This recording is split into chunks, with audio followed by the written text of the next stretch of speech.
दोस्तों, आपने एक कहानी तो सुनी होगी कि झूठ और सत्य। अगर झूठ बोलने वाला व्यक्ति कितना भी बड़ा और कितना भी ज्यादा झूठ बोले, लेकिन आखिर में जीत सत्य को ही मिलती है। दोस्तों, इसी पर आज मैं एक कहानी बताने जा रहा हूँ, जो आप आखिर में लास्ट तक सुनेंगे, आपको समझ में आ जाएगा कि सत्य को कैसे जीत दिया जाता है। दोस्तों, यह कहानी बोधगया शहर की है। बोधगया से 5 किलोमीटर दूर पर एक छोटा सा गाँव रहता है। उसमें ज्यादातर लोग किसान होते हैं, खेती बाड़ी का काम करते हैं। और जिसके पास जमीन नहीं होता है, वह जमींदार के यहाँ यानी दूसरे के यहाँ काम करता है, चाहे उसका खेत में काम करे या फिर जमींदार का घर में काम करे। दोस्तों, कहानी को आगे बढ़ाऊं उससे पहले आप एक लाइक कर दें और चैनल को जरूर से जरूर सब्सक्राइब कर दें। दोस्तों, जिस गांव में लोग खेती बाड़ी पर निर्भर रहता था, उस गांव में एक बहुत ही बड़ा सेठ रहता था जिसका नाम लालचंद था। वह बहुत ही लोभी था। जिस भी आदमी के पास, गरीब के पास पैसा का जरूरत पड़ता था, तब वह लालचंद के पास आता था और कुछ सामान गिरवी में रखता था, और गिरवी में रखने के बाद लालचंद उसे पैसा देता था। जब समय पर पैसा वापस नहीं करता था, तो वह सूद के रूप में उससे बहुत ही ज्यादा पैसा वसूलता था। दोस्तों, वह गांव के आधे से ज्यादा आदमी को बहुत ही ज्यादा पैसा वसूल कर उस गांव से दूसरे जगह जाने पर मजबूर कर दिया था। वह बिल्कुल ही लोभी टाइप का आदमी था। दोस्तों, जब उस गांव में ज्यादा से ज्यादा गरीब गांव छोड़कर बाहर जाने पर मजबूर हो गए, उसके कुछ दिन ही बाद उस गांव में एक और नया सेठ आ गया। दोस्तों, नया सेठ जो उस गांव में आया था, वह गरीब लोगों को बहुत ही ज्यादा मदद करता था। वह बगैर कोई सामान लिए और जिसे जरूरत पड़ता था उससे पैसा देता था।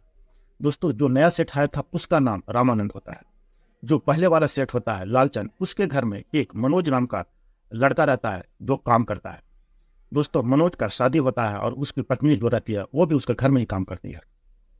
दोस्तों, एक समय की बात है, उसका घर में जो मनोज रहता है, नौकर जो काम करने वाला रहता है, उससे लालचंद बोलता है, आजकल हमारे घर में पैसा लेने वाले बहुत ही कम आ रहा है, क्या कोई गांव में दूसरा नया सेठ और आ गया है क्या? दोस्तों, इस पर मनोज बोलता है कि जी मालिक, इस गांव में एक नया सेठ आया है जो कि बगैर किसी सामान को गिरवी रखे और उससे पैसा देता है। तो ज्यादा से ज्यादा गरीब लोग उसी के यहाँ से जाकर आजकल पैसा लेते हैं। दोस्तों, इस पर लालचंद मन ही मन प्लान बनाया कि एक दिन जाकर हमें उस नया सेठ से, रामानंद से मिलना होगा। और अगले ही दिन वह रामानंद से मिलने के लिए चला जाता है। दोस्तों, वह यह सोचकर जाता है कि उसके यहाँ कौन सी ऐसी बड़ी चीज है जो कि वह बिना गिरवी रखे सामान और बगैर सूद लिए गरीबों को मदद करता है और पैसा देता है।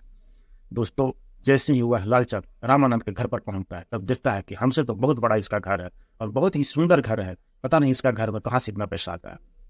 दोस्तों, जैसे ही लालचंद रामानंद के घर में जाता है, तब वह रामानंद से बोलता है कि तुम यहाँ पर आए हो और गरीबों को बगैर कोई सामान गिरवी रखे पैसा देते हो और कोई सुध भी नहीं देते हो, ऐसा क्यों करते हो?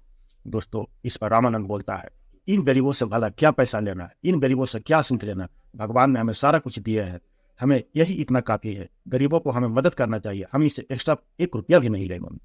दोस्तों, इस पर लालचंद बोलता है, आप इनके बारे में इतना मत सोचो, ये इतना भोला नहीं है, आपसे पैसा लेता है और आप अगर सूद नहीं लोगे तो आपको एक बेवकूफ समझता है। दोस्तों, इस पर वह रामानंद बोलता है, चाहे यह मुझे कुछ भी समझे, भगवान हमें सारा कुछ दिए हैं और हमें गरीबों को मदद करना चाहिए। दोस्तों, वहां से लालचंद रामानंद के घर से चला जाता है और घर में जाकर रात में खाना खाकर सो जाता है। सोने के बाद उसे रात भर नींद नहीं आता। वह यही सोचता है कि इस हमसे ज्यादा सुंदर उसका घर है और उसके घर में बहुत सारा पैसा होगा, हमें कुछ न कुछ इसका उपाय निकालना होगा। दोस्तों, वह रात में सोचता है कि हमारे यहाँ नौकर आता है काम करने के लिए, उसका धोती और कुर्ता पहनकर हम चले जाएंगे, उसका घर से जो भी पैसा रहेगा, जब रात रहेगा हम चोरी करके ले लाएंगे।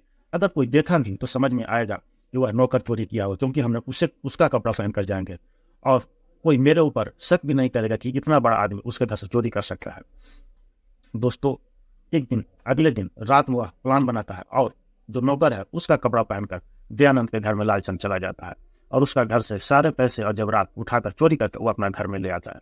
दोस्तों, जैसे ही सुबह होता है, तब रामानंद के घर में कोहराम मचा होता है। उसका बीबी, बच्चे, रामानंद तीनों मिलकर रोते हुए दिखाई देते हैं, बोलते हैं हमारे घर से जो भी धन संपत्ति था सारा सामान चोरी हो चुका है। दोस्तों, इस पर पुलिस आता है।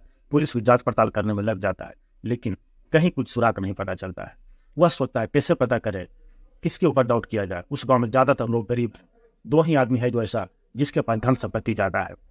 दोस्तों, 1 सप्ताह बाद पुलिस फिर से उसके घर में आता है और उसका पूछताछ करता है।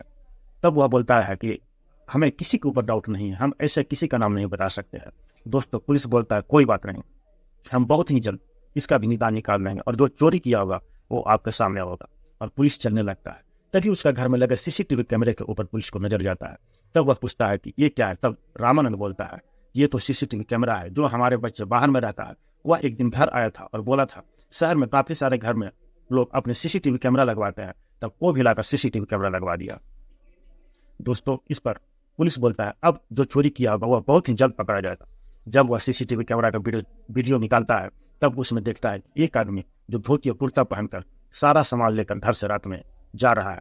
तब वह पता करता है कि यह कपड़ा किसका है। तब वह कपड़ा जो लालचंद के घर में नौकर था उसका पाया जाता है। दोस्तों पुलिस आता है और नौकर को उठाकर पूछताछ करता है। नौकर बोलता है मैं चोरी नहीं किया हूँ, मेरे घर में अगर जो चोरी करते तो सामान रहता, आप मेरा घर में चेक करो, मेरा घर में चोरी का कोई सामान नहीं है। दोस्तों लेकिन पुलिस उसका एक भी नहीं सुनता है। पुलिस उठाता है और मनोज को ले जाकर लॉकअप में बंद कर देता है। दोस्तों मनोज की पत्नी जेल में जाता है अपने पति से मिलने के लिए। इस पर पति बोलता है कि मैं ये चोरी नहीं किया हूँ, मुझे जबरदस्ती गलत आरोप लगाकर बंद किया गया है। दोस्तों पत्नी को भरोसा होता है कि हमारा पति चोर नहीं है, वह ईमानदारी का पैसा कमाता है, वह ईमानदारी का खाता है, यह गलत है। दोस्तों इस पर वह पत्नी जाती है, जो नया साहूकार था, नया सेठ था रामानंद जी, उसके घर में जाती है और बोलती है कि मेरा पति चोरी नहीं किया है। दोस्तों इस पर वह बोलता है कि अगर चोरी नहीं किया है तो तुम्हें साबित करना होगा कि आपका पति चोरी नहीं किया है। वो पत्नी बोलती है मैं साबित करूंगी। और पत्नी रिक्वेस्ट करती है कि हमें जो सीसीटीवी कैमरा का फुटेज है वो एक बार दिखाया जाए ताकि मैं समझ सकूं। दोस्तों दयानंद जी उसको सीसीटीवी कैमरा का फुटेज दिखाती है। उस पर वह पत्नी देखती है कि जो सामान उठाकर ले जा रहा है वह कपड़ा तो इसका पति का ही पहना हुआ है, लेकिन इसका पति नहीं है। उसके बाद उसका पत्नी बोलती है एक बार फिर से मुझे दिखाइए। एक बार उसकी पत्नी गहराई से सीसीटीवी फुटेज को देखती है, तब देखता है कि हाथ में सोने का घड़ी पहना हुआ है। तब वह तुरंत पकड़ लेती है कि यह तो घड़ी लालचंद का है, जो पहले सेठ साहूकार था, जो इससे बड़ा वाला सेठ था, जो पहले उस गांव में रहा करता था, जिसके यहाँ काम करने जाते थे। दोस्त इस पर वह बताती है ये घड़ी गांव में 2 ही आदमी बड़ा है जो पहन सकता है, एक तो आप और दूसरा जिसके यहाँ हम काम करने जाते हैं लालचंद सेठ। तो यह घड़ी उसी का है और इस चोर भी वही है। दोस्तों इस पर वह पत्नी जाती है और पुलिस के पास जाकर बताती है कि जो चोरी किया है वह कपड़ा जो इस्तेमाल किया गया वह मेरा पति का है, लेकिन अब ध्यान से देखें तो वह घड़ी जो सोने का पहना हुआ हाथ में वह मेरा पति के पास नहीं है, और इतना महंगा घड़ी हो भी नहीं सकता है। गांव में 2 ही आदमी ऐसा घड़ी पहन सकता है, एक रामानंद सेठ और दूसरा लालचंद। दोस्तों इस पर पुलिस लालचंद सेठ के पास जाता है। तब वह देखता है कि वह सोने का जो घड़ी था फुटेज में वह पहना हुआ रहता है।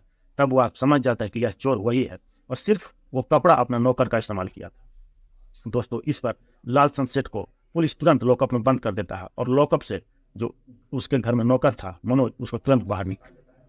तो दोस्तों आप समझ सकते हैं कि जो इतना बड़ा आदमी था लालचंद सेठ था, वह एक नौकर का कपड़ा इस्तेमाल किया ताकि वो फंस जाए और हम बच जाए। दोस्तों चाहे कोई कितना भी बड़ा सत्य को झूठ बोलकर साबित करने का कोशिश करे, लेकिन आखिर में जीत सत्य को ही होती है। तो दोस्तों कभी भी झूठ बोलने का कोशिश न करें और गरीब लोगों को फंसाने का तो बिल्कुल भी कोशिश न करें। भगवान आपको किसी को देने के लायक बनाया है तो आप किसी को मदद करें। ये आप सोचे कि भगवान आपको किसी से लेने के लायक नहीं बनाया है, बिल्कुल देने के लायक बनाया है, तो आप उस चीज़ को भली भांति इस्तेमाल करें। दोस्तों मेरी यह कहानी आप लोगों को कैसी लगी आप एक कमेंट्स करके जरूर बताना, और मैं आप लोगों के लिए अच्छा कहानी लाने का कोशिश करता हूँ। इसलिए आप चैनल को जरूर से जरूर सब्सक्राइब करना ताकि मेरी नई नई वीडियो आप तक पहुँचता रहेगा। दोस्तों मैं आप लोगों के साथ नई और अच्छी कहानी लेकर अगली वीडियो मिलता हूँ, तब तक के लिए नमस्कार।